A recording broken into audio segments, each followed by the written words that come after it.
my name is Chip. I started an AI infrastructure startup a few years ago, and after selling it last year, I have been happily unemployed. Before that, I was with NVIDIA, Snorkel AI, and also taught a couple of courses at Stanford. For today, I want to talk about the challenges in building agents, or why people think agent is a buzzword and why I think that it's not. I have been wanting to come to the AI Engineering Summit for a long time, but Swiss never invited me. Until very recently, I shared the section of agents from my book AI Engineering. It's a very long session. It's like 8,000 words, and people seem to like it. So Swiss invited me here, and I actually prepare another talk for the summit. But then after watching a lot of talks yesterday, I realized that people have covered a lot of ground. So I created a new talk hoping to cover newer, more exciting topics. So this is a new talk created especially for this conference, and I hope you like it. I heard that if you are to give an agent talk today, you're obligated to define what an agent is. I know that a lot of people think there are a lot of talk about agents is just hype, but I don't think so. I think there's a lot of exciting use cases for agent, but I guess I'm preaching to the choir. So agent is not a new term. When I was working on my book, I decided to look at a lot of books from AI books from the 80s and the 90s, and trying to understand how people define agent back then. And a definition that's really resonate with me is from the book by Stuart Russell and Peter Novick. So they defined an agent as anything that can perceive the environment and that acts on the environment. So let's say that you have an agent that plays chess, that the chessboard is its environment and its actions are the chess moves. ChatGPT, right? ChatGPT can interact with the internet. So the internet is its environment. And it can do actions like web browsing. It can also use calculator. It can also generate text and images. So one of the most popular use cases of agent nowadays is coding agent. And here is from the paper Sui agent paper. And as you can see here, the environment for Sui agent is a computer with terminal and file system. And the list of actions it can perform includes navigate repos, search files, view files, edit files. So the environment determines the kind of actions that the model can perform. So if you're in a game, if an agent is in a game, it can only perform the action that the game allows. At the same time, giving the model more actions can also help expand its environment. So if you give the model the ability to browse the web, then now the internet becomes its environment. There are many reasons why we would want to give a model access to actions. So first, actions can help address a model limitations. So all the models have the cutoff date, and that makes it pretty hard to answer questions that require new information. By giving the models access to newer APIs such as news or weather, web browsers, the model now can get relevant recent information to answer questions. A very common limitation that people discover very early on with AI is that AI is pretty bad with math. So instead of trying to train a model to be really, really good with numbers, you can simply give the model access to a calculator. Another thing, a very exciting use case, that you can turn a text-only or image-only models into a multi-model model by giving it access to tools or actions. So for example, given a language model, right? A language model can only process text and output text. So if you want the model to also be able to process image, I can give you access to say an image captioning model. So given an image, it can use this tool to generate captions and then use a caption to generate a response. Now that model can process both text and image. It's very cool. But so sometimes it's even more cool. So I think it's why agents are so exciting. Is that actions allow you to embed models into the workflow. So now, for example, you can give the model access to your inbox, your Slack, your calendars, or the code editors, so that you can use a model in the day-to-day workflow instead of having to open, say, a web browsers, so that you can use AI. So when we're talking about agents, people will always ask me okay, if agents are so cool, So why isn't everyone using it? Like, tell me, like everyone asking me, like what would be like, give me one good use cases of like agents. So why isn't everyone using it? It's because like doing agents is like really, really hard. So for the rest of the talk, I will cover like a few reasons why like doing agents is so hard. So we're gonna start with the cursor complexity. So we know that like task failure rate increases as the task complexity increases. This is true not just for AI, but also for human as well. Like if you're given more complex tasks, we will be more likely to fail. So let's say that you're building an application for your company and you're okay with a failure rate of like say 1 or 2%, right? And the model makes mistake like 2% of the time for one step. So over 10 steps, the model will make mistake about like 18% of the time. And that is a lot. That might be unacceptable. And like if you increase your number of steps to like 100 steps, the model become like almost like worthless. Like you could make mistake most of the time. For a lot of agent use cases, agent use cases are pretty complex and might require multiple steps to solve them. So it's not that you don't want to use agents for like simple tasks, but like simple tasks just don't usually need agent to do. And also simple tasks might have like lower economic value, so like they are less exciting for people to solve. Let's go through like a very, very simple examples. Like let's say that you want to ask the agent to like how many people bought product from like company X last week. So this is a very, very simple query.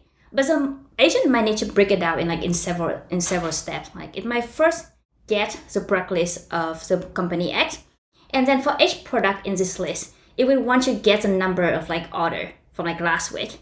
And then given all this number order counts, it will have to sum it up. And then given this numbers, they have to generate a response to the users. So even with this very, very simple query, very simple task, there are like 4 steps. And the more steps there are, like the more complex queries, even the higher number of steps, and the more likely the agent is going to fail. So in the vast majority of agent use cases I'm seeing right now, it's very, very rare to see them like consistently being to solve tasks that involve like more than 5 steps. And I do believe that enabling agent to handle more complexity will unlock many, many new use cases. So this is a tricky question. How to know what complexity your agent can solve? Because you want to give agent the task that like at the right level of complexity it can solve, so that it doesn't fail and like cause like catastrophic business failure. So different kind of tasks, different use cases have different definitions of complexity. A very common way to define complexity is by the number of steps needed to solve the task. So this is like a synthetic planning benchmark that I'm working on, and I'm hoping to like publish very soon.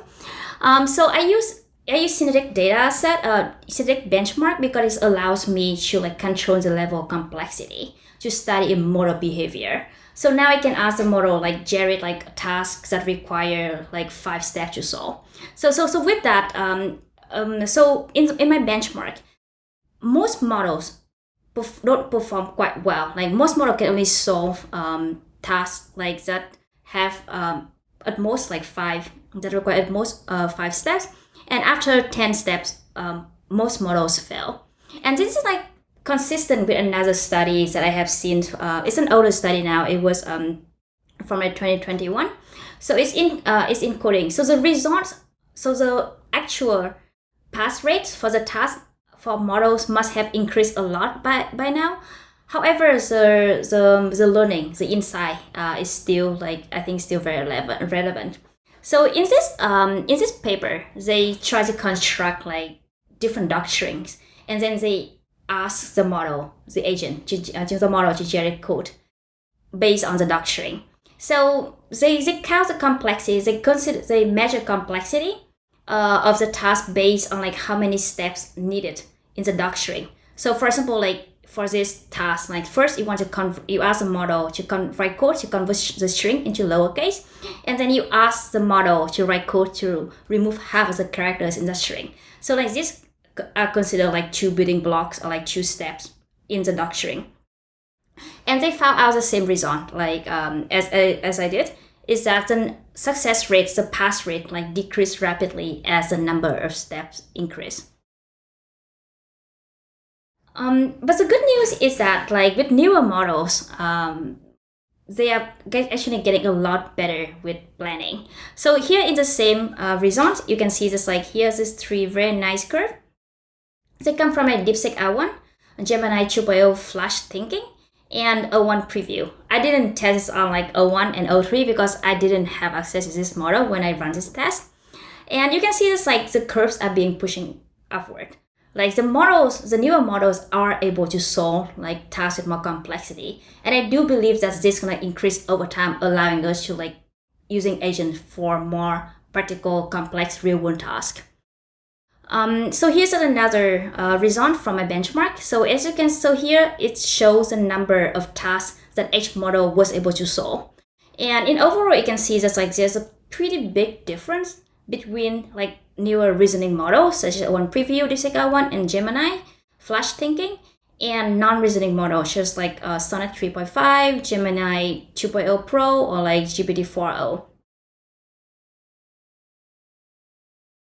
Different use cases might define the complexity differently. So here is a paper from Zebra Logic, just like just came out like just last month, in which it's a logic task. So they define each problem complexity by its number of like Z3 conflicts. So you can see this like they also got the same result. Like the model success rates like decrease rapidly as the number of Z3 conflicts increase. So I think there's several tips to get the agent to handle more complexity. First, we might want to break tasks into subtasks that agent can solve. So you don't want to give an agent a task more than it can handle. So let's say that your task like consistently require something like 5 or 6 steps to solve, and the agent can maybe like can do at most like 3 steps. Then you might want to break the task into like 2 subtasks. Another way to like have the model deal with more complexity is do like test time compute scaling. So I test time compute, but I think that in the last few years people have been talking a lot about test time compute scaling. So it's one of the newer, very exciting concepts that give rise to like reasoning models, and I'm very excited about it. So the idea is that like you can give the model more compute during inference. So that it can either generate like using more thinking tokens, so it can think more, or you can also use the compute budget to generate more output. So for example, given a math problem, it can maybe like output 10 different samples, 10 different solutions, and then pick the one that like the model like most of this pick the one that's most common, like most that's what the model thinks output most of the time. So it's test time compute scaling. You can also use stronger models. So using stronger models can also call like chain time compute scaling, because now you need to invest more compute into like training bigger model. Okay, so we finished the first challenge, which is like the curse of complexity. The next part we're talking about the challenge related to tool use. So tool use is basically like natural language through API translations. And what does this mean? So a lot of time for agent, right? We have humans using agent, and the human gives the agent instruction in natural language. So for example, a human might give the agent a task like, hey, given this customer email, create an order. So the agent will need to translate that into like functions that can perform this task. So it might first need to call a function to extract the customer ID from the email address. And then it might call another function to extract the order ID from the content of the email. And then given this customer ID and the order, you would need to actually create the order. So now you can see that it needs to translate from this natural language to just a set of API calls. The challenge with this is that the challenge comes from both sides of the translations. So for natural language can be like extremely ambiguous, and at the same time on API side, you can have very bad API and very bad documentations. So let's go into the first example of like ambiguous natural language. Consider this agent with access to very, very simple functions like fetch top products and fetch product info. So that fetch product info can return you like the product price. So let's say that the fetch top products take in like 3 arguments, like start date, end date, and number of products, right? And then the user has this query: 5 best-selling products under $10.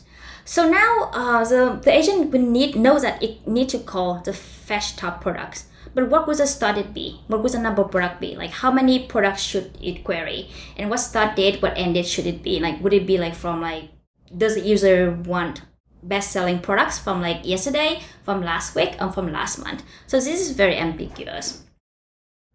Okay, so now we talk about like very, very bad API or bad documentations.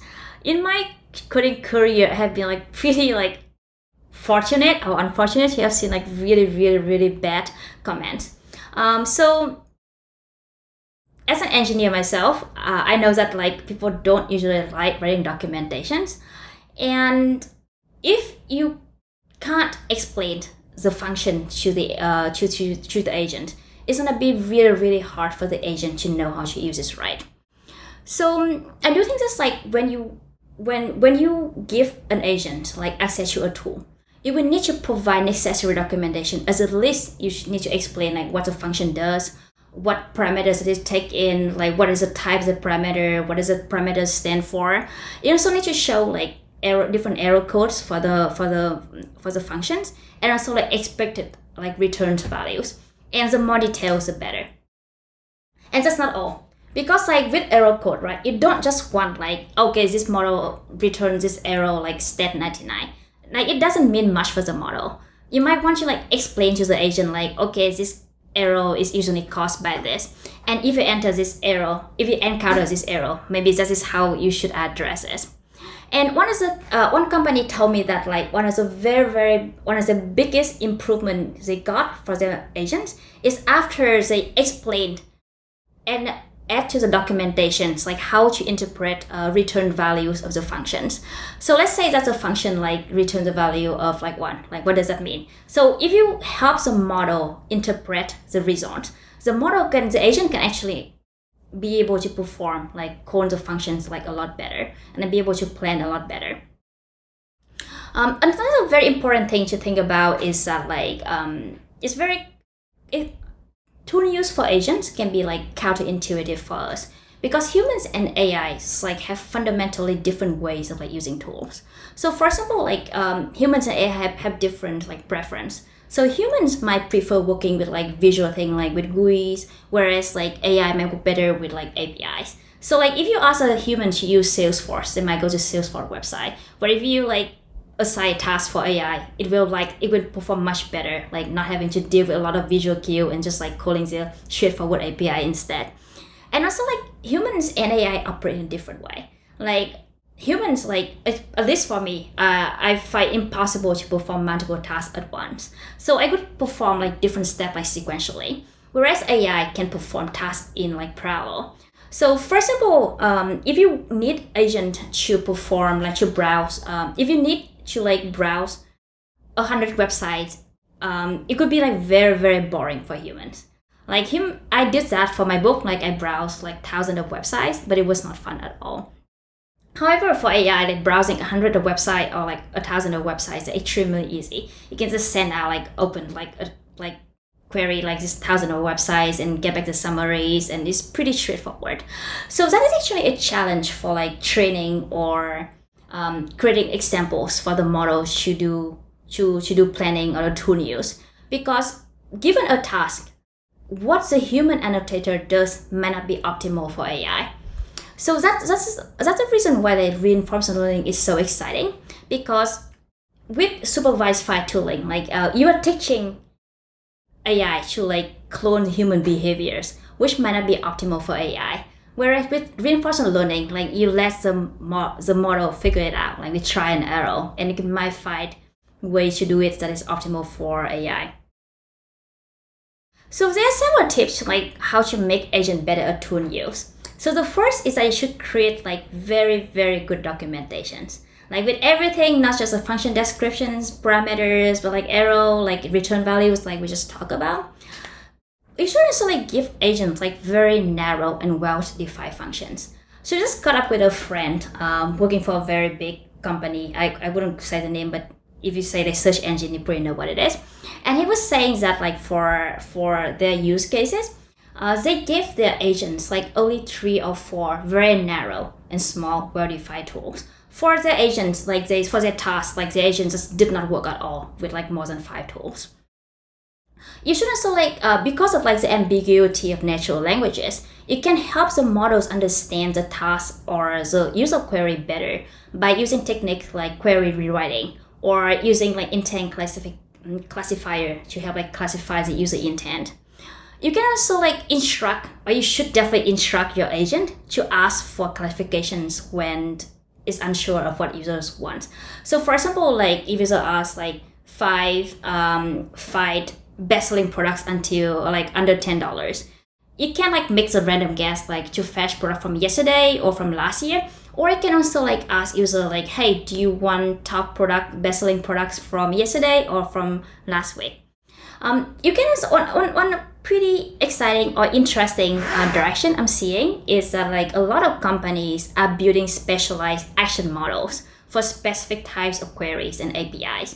So we already have like specialized action models for coding, right? Now we have the model trained specially for, let's say like VS Code or like for coding. So why not have like specialized action models for different environment as well? So for example, I've seen like Salesforce might be interested in like building, maybe I shouldn't say like Salesforce, but it's like general, like different companies with very complex like ecosystem might want to like train action model for their environment. Okay, true down. We got the curse of complexity, the tool issue with natural language and API translations. The last one is context. And it's really funny because we have been talking about context for a long time. Like first for RAG and now for agents. We need to talk about context. So models like AI has always requires a lot of information. So before agents, like a model has already had to work like system instructions, which can be pretty long if you like really want the model, want the application to perform well and secure. So you might want to instruct the model to like what kind of queries you should respond to, what kind of queries you should not respond to, what kind of tone you should carry. And they also like user instructions and like examples. But with agents, like you see a lot more information. So first, you might need to pass documentations about the tool to the agents. And the more tools they are, the more documentation will be needed. Of course, like after you call a tool, there will be tool outputs that the model will need to keep track of as well. And this will grow with more like execution steps. And after getting back like a tool outputs, right, the model may need to reason like, okay, now I got this result, what do I do next? Or like after a model generated a plan, the agent might also want to reason like, hey, is this plan like reasonable? Should I execute it? And all these reasoning tokens like take a lot of time, take a lot of input tokens, and this also grows with more complex tasks. So like the information that an agent can work with like can grow very, very quickly. And I haven't even mentioned like other kind of like information such as like table schema for tasks like text to SQL. Let's say that you want to do like a text to SQL task, right? And you have not just one table, but like 1,000 of tables. So when you translate a SQL query, you might need to figure out like what table to apply the SQL query to. And for the model to be able to pick the right table, you might need to pass in like all the table schemas. And if you have like 1,000 like table schemas, there's going to be a lot of information for the model to process.